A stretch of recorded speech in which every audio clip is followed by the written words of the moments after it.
I'll kick it off with Ronald Ellis will be in our main event, Saturday night Showtime Championship Boxing. He'll meet two-time undefeated David Benavidez in the main event. And first and foremost, I'll throw it to you, Ronald, for any opening comments. How was training camp? Training camp was great. You know, always working my ass off, so it was great. Just worked hard. What more can I say? Try to, get everything I could get out of it. Yeah, last night on Showbox, where Brandon Lee scored a sensational knockout, we debuted the video feature inside camp, where Showtime went into camp, spent some time with you, spent some time with David. We got a look inside the mindset of Ronald Ellis as he prepared. You mentioned this is the biggest fight of your life, and I'm curious, does that change your preparation? How did that change things for you? It just makes me work a little bit more harder, you know what I'm saying? Because I got something to prove, so it just made me push it to the limit a little bit more. Right. Does that mean more sparring? Does that mean more road work? More everything. More everything. Yeah. All right, and then this is the second fight at Mohegan Sun in Uncasville, Connecticut, where Showtime has formed a residency of sorts. Did you learn anything the first time around that you've been able to sort of keep in your back pocket here? I just know what I'm getting myself into, First time it sucked in the bubble, but now, I know what I'm expecting. So it got way easier. I came prepared, did what I had to do. No complaints. Right. And last one for me, and I'll toss it to the media again. If anyone has a question, please raise your hand. I'll get to you in the order that you've raised them, and everyone will get questions from Ronald.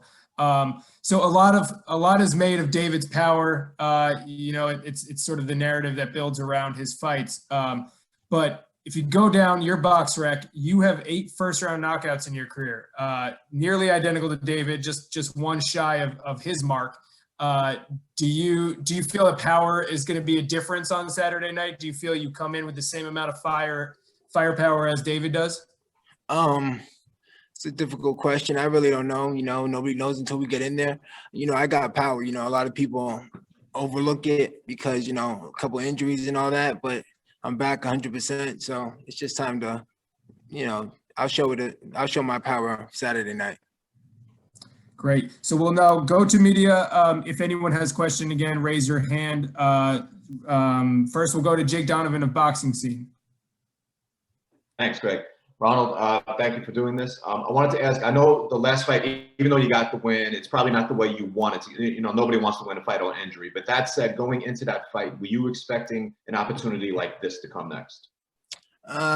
Truthfully, yeah, kind of.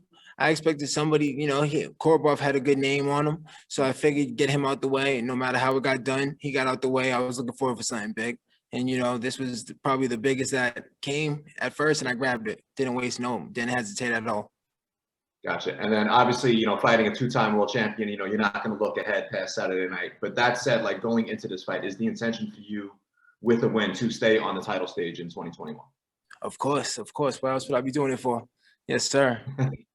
Gotcha. And then I know you said this is the last time you didn't quite know what to expect going into the bubble. David Benavidez, he's kind of owned up to everything he went through with the weight.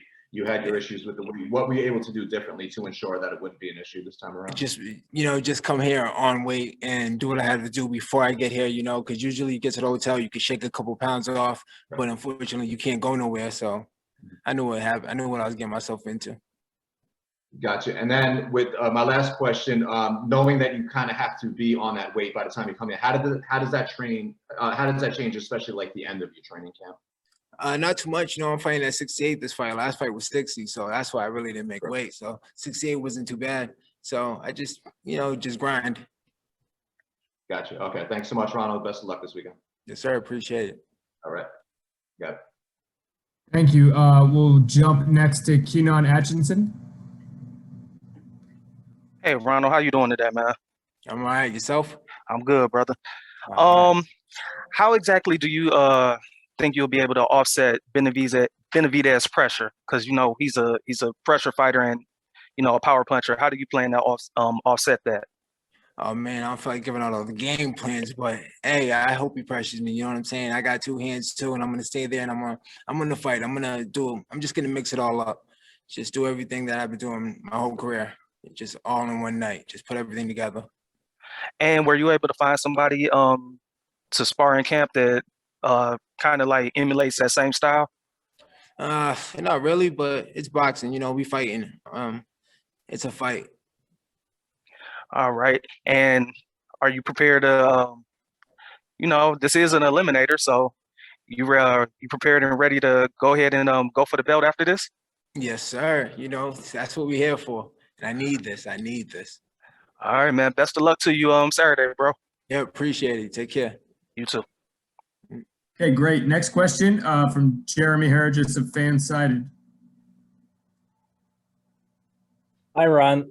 Thank you for taking the time to talk. I know last time that we talked, you were talking about, you know, some of the bad luck that you've had in the past with your right hand and injuries and things of that nature. I'm assuming that everything's been good in this camp. You haven't had any setbacks or anything of the such.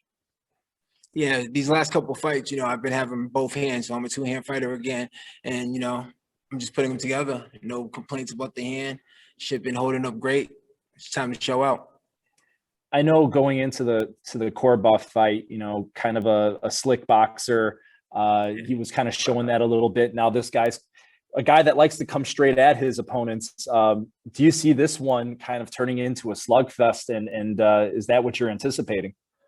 Yeah, you know, because he brings pressure, and you know, I don't really like to run and all that stuff. You know, Korbuff, like you said, he was slick. He's gonna bring pressure, so of course there's gonna be fireworks. Of course, the fight's gonna break out. Final question for me. I know that with past fights for you and him, people are talking about a lot of weight and things of that nature. He's a big guy. You're a solid guy yourself.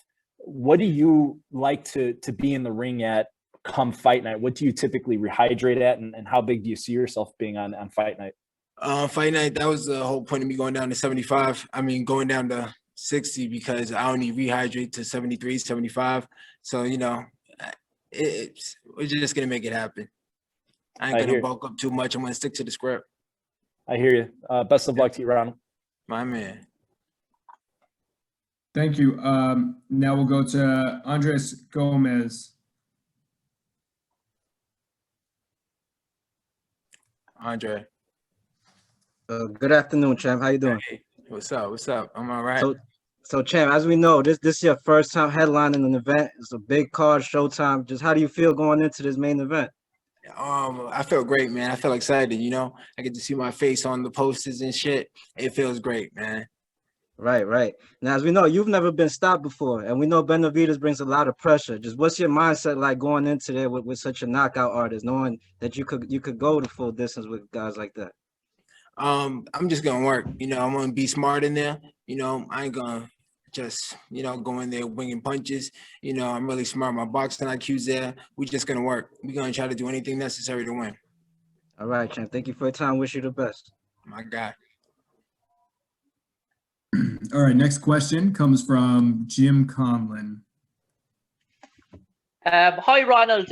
Just in relation to the preparation for the fight, David has been talking a lot about Canelo Alvarez and he sort of plans for him in the future. Do you think maybe that's a bit disrespectful to you that he's not talking about you a lot more?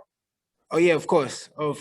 You know what I'm saying? You know, I feel like I'm being overlooked and all that stuff.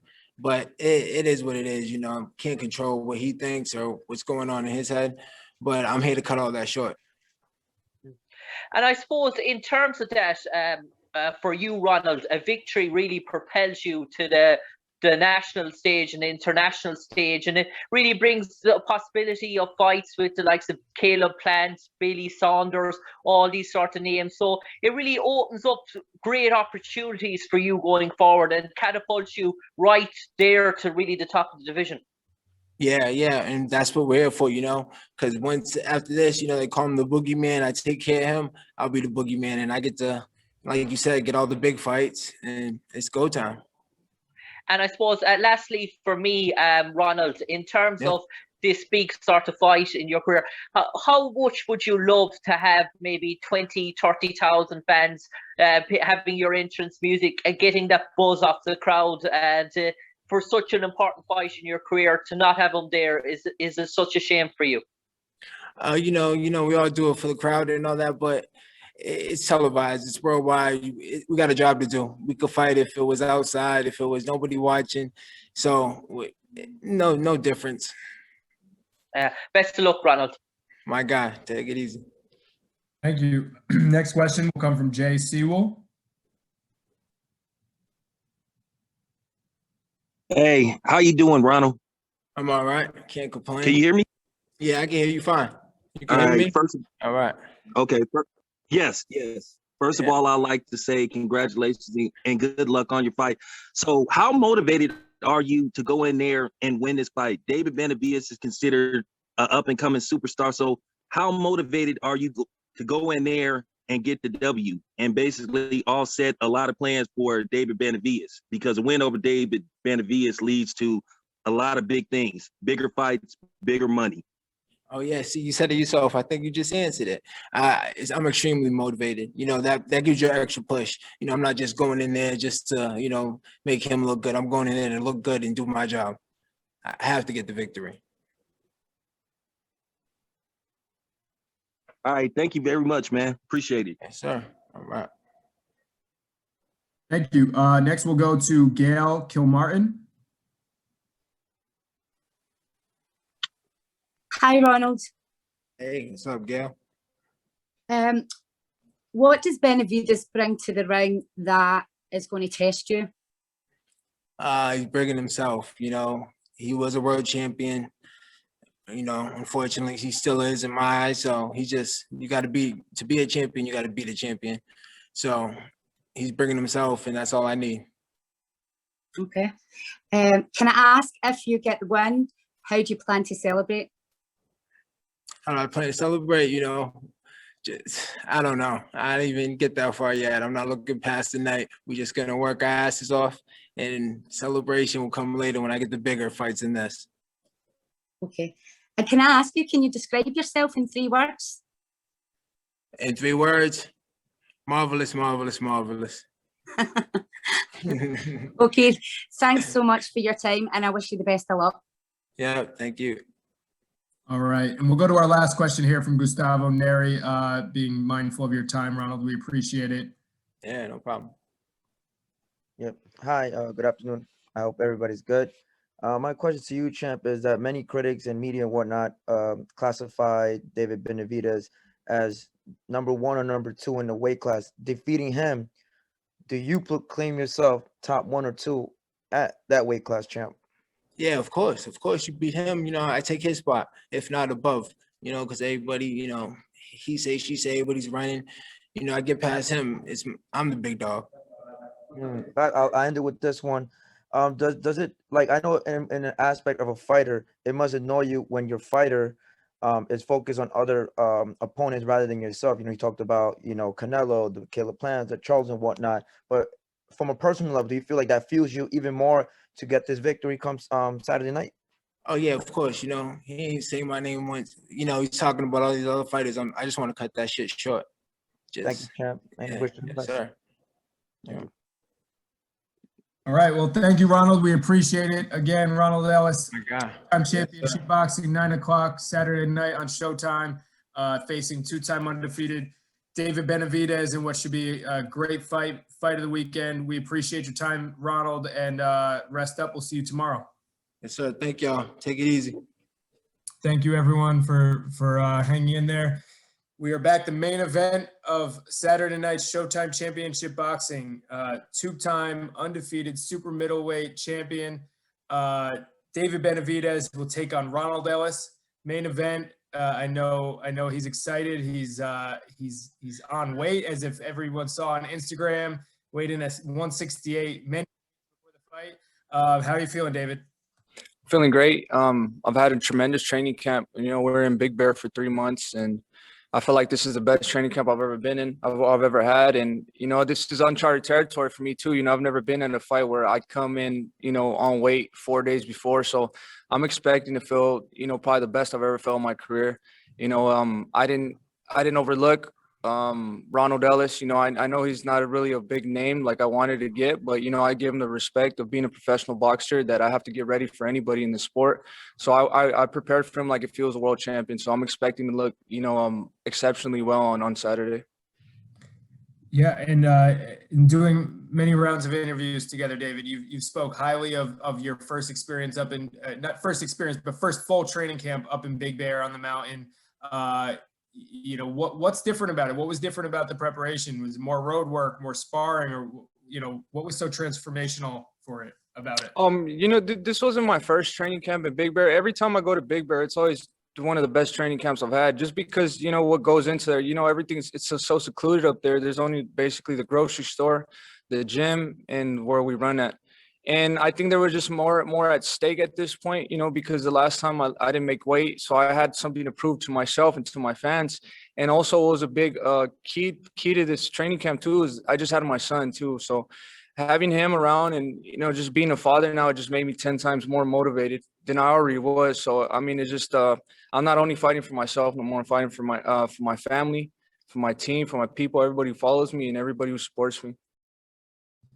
Well, that's a great jumping off point there. Thank you, David. So we'll get to the questions. We have many of them. We'll first jump to Jay Sewell. You can, the floor is yours. Hey, how you doing, David? What's up, brother? Man, great to see you back. David, I just want to ask you a quick question. I was taken back by some things that Canelo and both Charlo said. I just want to give you a chance to respond to those questions. You had Charlo saying that for him to fight, for you to fight him, you had to get vaccinated. And then Canelo said he didn't feel comfortable right now fighting other Mexican fighters. So I just wanted to ask your response to those comments made by both Charlo and Canelo. You know, I can't really say too much about what they have to say. You know, what I have to do is just stay ready and be ready for anybody. If I'm willing to fight anybody and they're not, you know, they're putting restrictions on people that they don't want to fight, man, if I'm not the best super middleweight, I'm the #1 contender in super middleweight right now. So the people, they're going to start demanding for these fights and to start calling for these fights. So if you know, I'm ready to fight these dudes and I'm 24 years old and these dudes are 29, 30 years old, what does that say about them? You know, if I say that, you know, they don't want to fight me, then people say that, oh yeah, you know, David Benavidez is just saying everybody's scared of him, which that's not true. I'm ready to fight whoever, whenever. I could beat Canelo tomorrow and I could beat Charlo tomorrow too. I'm ready for whoever. If they're not ready, man, that's something that's going on their side. But as speaking on my end, everything's good on my end and I'm ready to fight them whenever. Okay. Thank you, David. Appreciate it. Oh, thank you. Thank you, Jay. All right, we'll go to Gail Kilmartin next. Hi, David. Hello. First of all, congrats on the birth of your baby boy. Oh, thank you. Thank you so much. You're welcome. Your opponent, Ronald Ellis, what assets do you feel that he could have that could be a challenge for you? The only challenge I probably see in Ronald Ellis is that he moves a lot. You know, he's more of a boxer. But honestly, I'm prepared for anything. You know, I prepared for boxers. I prepared for brawlers.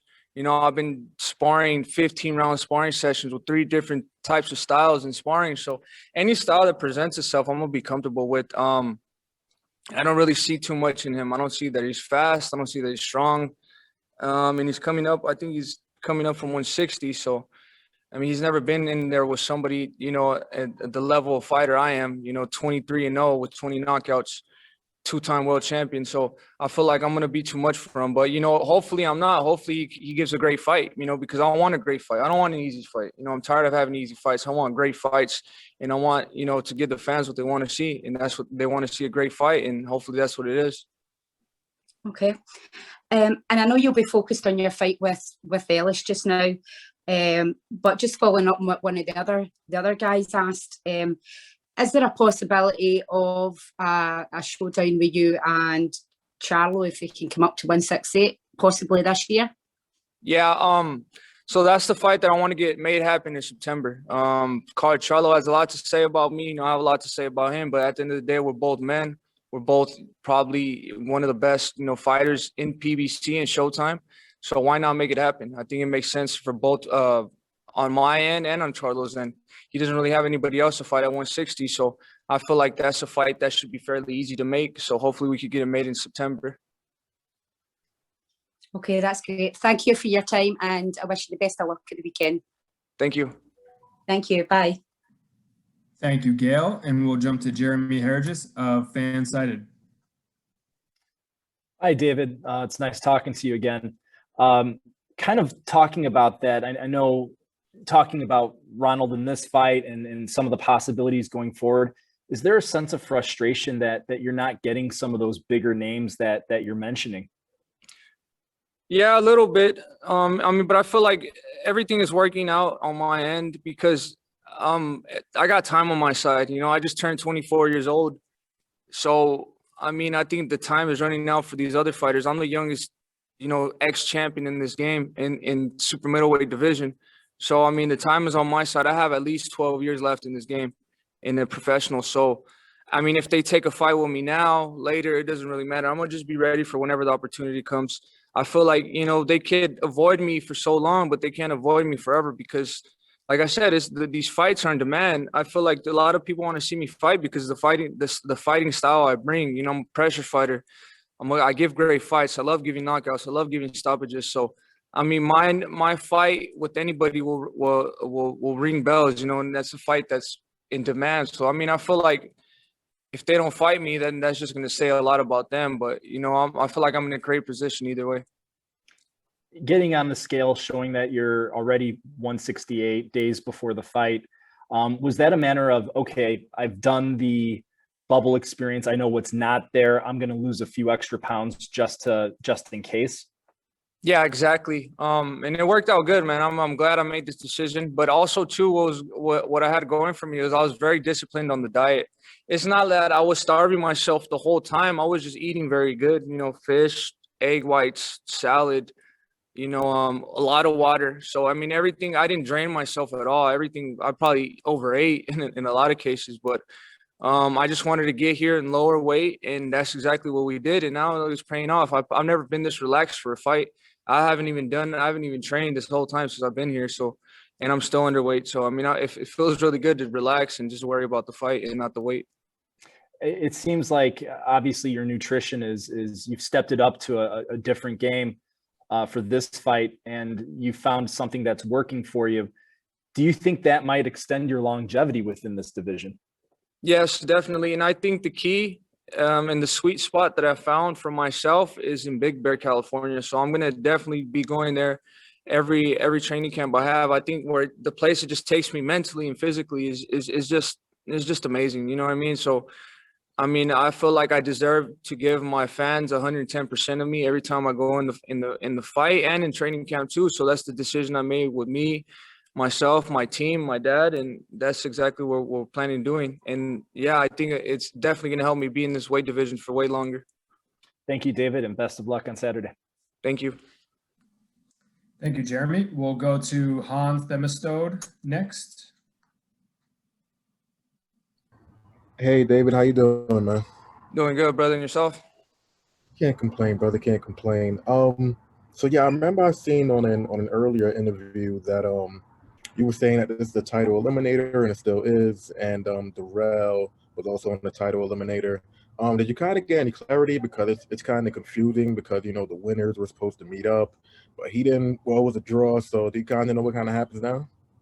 So, I mean, that's the question I had to ask my promoters and everybody too, because I really don't know. I already thought I was on a, you know, and if everything was going on Saturday, I thought I was already going to meet up against Darrell for a rematch, which I had no problem of. You know, people thought it was a good fight, so I'm more than willing to give them the rematch. But since both of them they got a draw on that fight, I really don't know what's going to happen. But, I mean, it doesn't matter to me. I'm ready for whoever. If they want me to fight one of them, Davis or Darrell, you know, it doesn't matter. I'm just – like I said, I lost the title on from the scale, and I can't complain. Whoever they want me to fight, whoever they put in front of me, that's who I'm going to beat. It doesn't matter. I have no problem fighting anybody. Gotcha. Now, obviously, we always know you want to go for the knockout. You never really want to see the judges. You know, you were training in Big Bear. I believe you said that this was your first time training there since fighting Porky, and we've Yes. seen how that fight ended up going. Would a part of you be, I guess, a little disappointed if you didn't knock Ellis out? But if you won like every round, would you still be kind of disappointed? I'm not gonna lie, yeah, I'll probably be disappointed, but if I win just like that, a win is a win in boxing, and I've given a lot of knockouts, but it's up to myself, and I feel like I'm the superior fighter. I'm stronger, I'm faster, I'm younger, so I feel like there shouldn't be a problem. I mean, I was hurting all my sparring partners in training camp, so I mean, I don't see why I shouldn't get a knockout, but I'm not gonna go in there and try to overwhelm myself. I'm gonna start like I always start with the jab, find the distance, cut the distance, go to the body, and it's worked for all the other fighters. So why wouldn't it work with Ronald Ellis? You know what I mean? So I mean, I'm just ready to get in there, perform. I mean, I'm not even drained at all trying to make the weight. I'm happy. I mean, I'm enjoying every second of being in the bubble. Unlike last time, I was struggling to make the weight. So I mean, I'm in good spirits. I just can't wait to get in there on Saturday. Gotcha. And just my last thing for you, man. Obviously there's Canelo, there's Caleb Plant, but Charlo. I know you and Charlo have been talking a lot lately. I guess would you say that he's the guy that you really want more than even Caleb Plant? You and Caleb Plant been beefing for years, man. But I guess Charlo's that guy you really want now? Yeah, I mean, I would say that because Caleb Plant, now he's saying that, I'm a waste of time. He doesn't want to fight with me, doesn't interest him. Obviously, because he's waiting for Canelo. But Charlo, I feel like me and Charlo in the same type of position. We both need a signature win to get to Canelo. So it makes sense on both ends. And Charlo, I mean, this is the type of position I want to be in too. I mean, I've been watching Charlo since I was 14 years old, 13 years old. So this is where I want to be in my life, my career, fighting the guys I seen when I was younger. So, and I feel like that's more of an appealing fight for fans than me versus Caleb Plant. Charlo has a high knockout ratio. I have a high knockout ratio too. So, when you get fights like that, these are the type of fights that people say styles make fights, and this is going to be a war. So, I mean, I have no problem fighting him. I'll fight anybody in this division, especially when it's, it seems like a great fight. It's a guaranteed war, guaranteed knockout. So why not? Let's do it. Real quick, tougher fight. Charlo, Plant, or Canelo? Just real quick. Thank you, man. Well, the toughest fight, it has to be Canelo, definitely, because he's the pinnacle of the sport. He's the best pound for pound of the sport. Okay, so you definitely have to say it. Charlo or Plant? What did you say? I was saying, okay, so Charlo or Plant, which one is tougher between those two? Oh, which one is tougher? Maybe Charlo. I don't really think too much of Plant. I mean, you guys do, but I don't. I don't think Plant is anything. Gotcha. Thank you, man. I really appreciate your time, brother. Thank you. All right, thank you. We'll go to Cameron Buford next.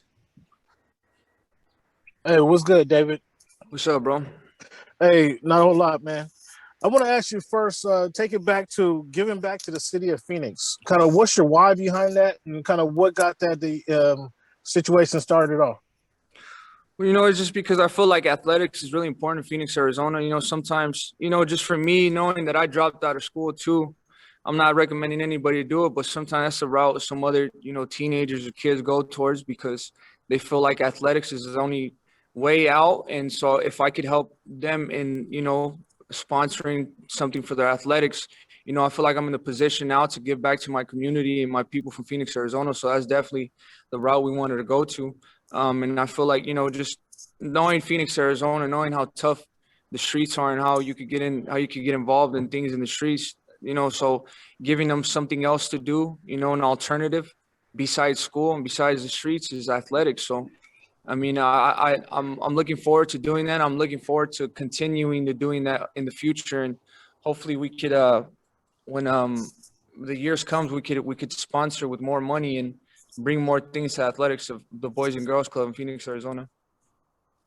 That sounds good, man. Kudos to you for reaching back. How do you think losing the belt a couple of times now changed the way that the boxing world views you? That's boxing fans, your fellow boxers, and then promoters. Yeah, it's 2 times, not a couple of times, but yeah. I mean, I don't really care what everybody thinks about me. To be honest with you, all I care about is how I work. You know, in the rankings. If I'm still looking good, I'm stopping people. That's the only thing I feel like people care about now is if I look good in my performances, and I've never looked bad in my performances. And you know, things happen. You know, things happen. It's just how you come back from your mistakes and how you rebound. And you know, I feel like I've put all the work in for this camp, and I rebound, you know, amazingly. Now it's just time to perform on Saturday and show the fans what I'm really made of. That's fair. Appreciate the honesty there. And then lastly, how does the business of boxing impact you and the fights that fans actually want to see? What do you mean how the business of boxing impacts me? So does that change your mindset? Does that impact? Do you get frustrated? Because I heard you mention in a previous interview that the way Caleb Plant is moving is because you're asking he's just looking at it for the business. Oh, okay. So you're asking if these other people they're not willing to fight me. How does that affect me? Well, I mean, if they're waiting for the other fights, man, it don't really make it. Like I said, time is on my side. If they don't take a fight with me now, okay, after Canelo beats Caleb Plant, after he beats Billy Joe Sanders, or whatever happens there, who else is there left for them to fight? You know, I mean, I feel like the people are going to demand these fights anyways. If there's only two other fighters besides me, and he wants to fight both of them this year, Canelo said he's going to, you know, he's not going to retire until 4 years. So who does he have left for him to fight? I feel like I'm one of the names that, you know, would be a crowd pleasing fight, you know, with me and Canelo. You know, I feel like the crowd want that type of fight. So, I mean, like I said, time is on my side. I just turned 24 years old. I have at least 10 more years in this game. So they fight me now, later, it doesn't really matter. But for me, I mean, I just want to stay busy. Whatever fight they want to give me, I'm going to be ready for whoever. All right, man. Congratulations. Look forward to seeing you on Saturday. Thanks. Thank you. All right. Thanks, Cam. We'll go to Andreas Gomez.